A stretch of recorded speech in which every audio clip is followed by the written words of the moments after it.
Hello, welcome to episode 5.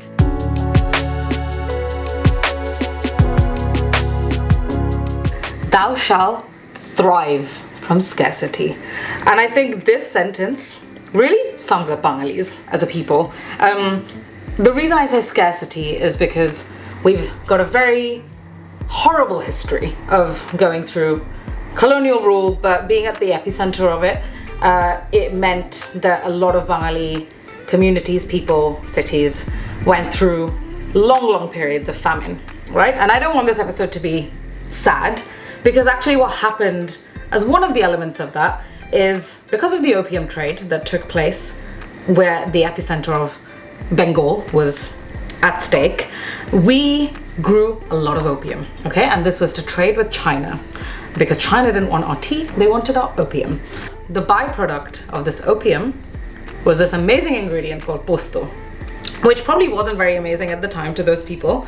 But what Bengalis did was we learned to thrive from postto. Postto is now, I would say it's a national Bengali ingredient. It's one of my favoriteest ingredients. It's very unique to our cuisine. It's poppy seeds, so white poppy seeds, which we cook countless dishes with. And postto is a bit of a passion, okay? Firstly, it makes you have the best nap afterwards. A lot of my childhood summer memories are having postto bhat and just literally knocking out to sleep.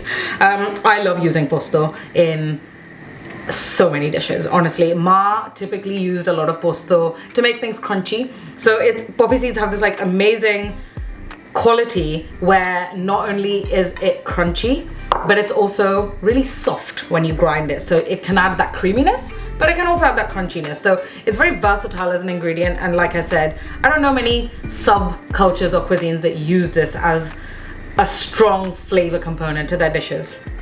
Aloo posto is the dish that I don't think any of us can survive without. Aloo posto is a passion. So aloo posto can be cooked in a variety of ways, okay? Even within the realm of aloo posto, there's like the shada aloo posto, which doesn't have onions actually. It's very creamy and doesn't have turmeric even, so it can look a bit white. There's the aloo posto that then has the turmeric. It looks a little bit yellow, a little bit richer. Ma makes the most phenomenal aloo posto. It does have onion actually, and I love that dish. However, I'm not going to make that today because I think she can make it best, and maybe at some point I'll have to show you guys how she makes it. But this one is just my potatoes, little bit of spicing from the nigella seed and shukna lanka, which I'm going to add to the pan now, and that's it, just posto. Okay, some kalo jire, shukna lanka. I'm going to add my aloos. So I don't actually need to cook this for very long because I've got parboiled potatoes today, but if you don't, you typically need to fry your potatoes a bit and then cover it to cook it for a bit. I think everyone watching this is going to be like, all this girl uses is turmeric, salt and sugar, and you know, that is kind of accurate. It's a lot of our food is that.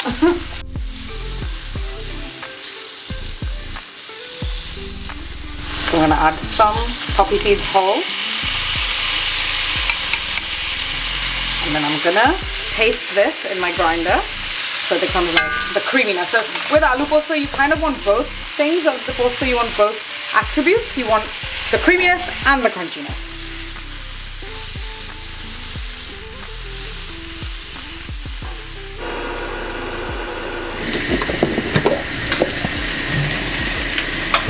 By the way, we also eat posto bata by itself with some mustard oil. I had some for dinner last night actually.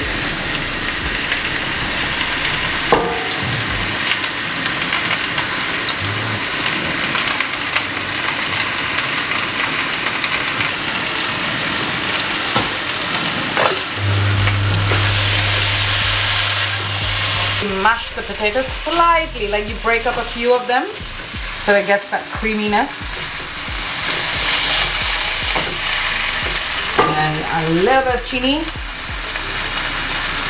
Fun fact, do you know why the chini is called chini in Bangla? Because in Hindi it's called shakkar, right? So chini is called chini because the Chinese brought it into Kolkata or Bengal. So chini.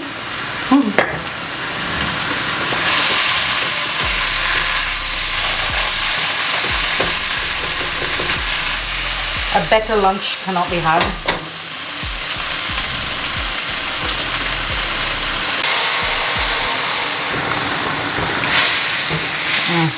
Yum.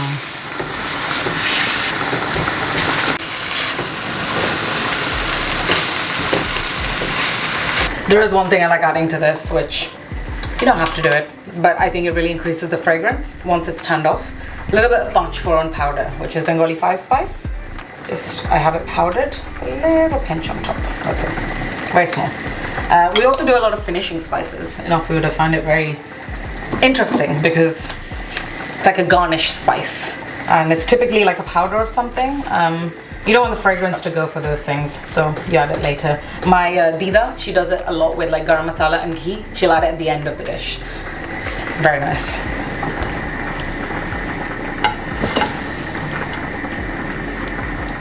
You know what's nice actually on top of this to add like a little sliced green chili is nice. Aloo posto is an emotion, and I must stop salivating while I hold this dish up.